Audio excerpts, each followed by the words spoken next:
Well, the former CEO of Twitter has publicly criticized the company's board as it evaluates a takeover bid from billionaire Elon Musk.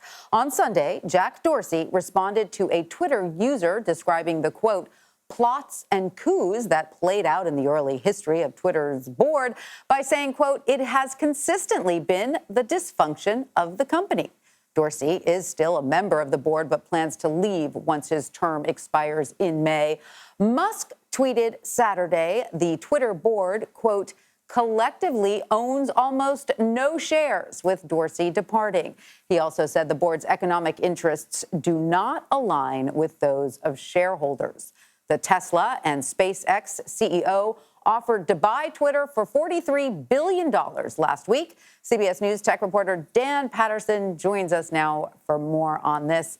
Dan, great to see you.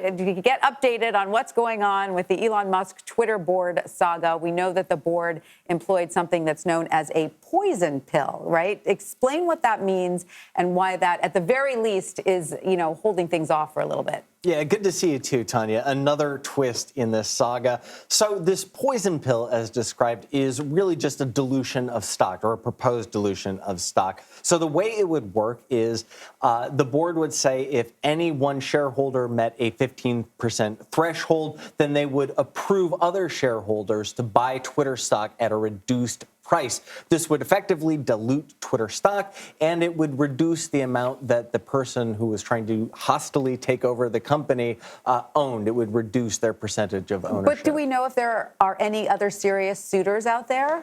Well, no one as overt as Elon Musk, but we do know that one of the options, one of the things that Twitter has been looking into are potential either co-funders, other companies to come in and fund Twitter, or just take them over to fund the company themselves. It's all very complicated. It's almost like an episode of Game of Thrones, right? But I want to ask you about Dorsey's expected departure from the board in May. How is that expected to affect what the board does and what Musk does? Well, look, he won't have as direct of an influence as he does now or did in the past, but we know that Dorsey and Musk are kind of frenemies and that he has indirect influence over Twitter, not just the board and not just the company, but the entire culture of Twitter's management.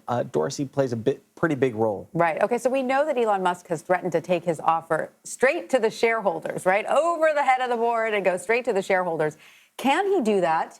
Number one. And number two, if the shareholders say, hey, yeah, actually, I want a big payout now, let's go with this, is the board powerless to stop that from happening? No, the board is not powerless, but look, Elon can say he wants to do this, but he's not as liquid as he pretends to be. In fact, over the weekend, I spoke to a couple people who said that he would have to sell about 5% of Tesla in order to get the cash he needs. That would be a pretty big sacrifice on his end.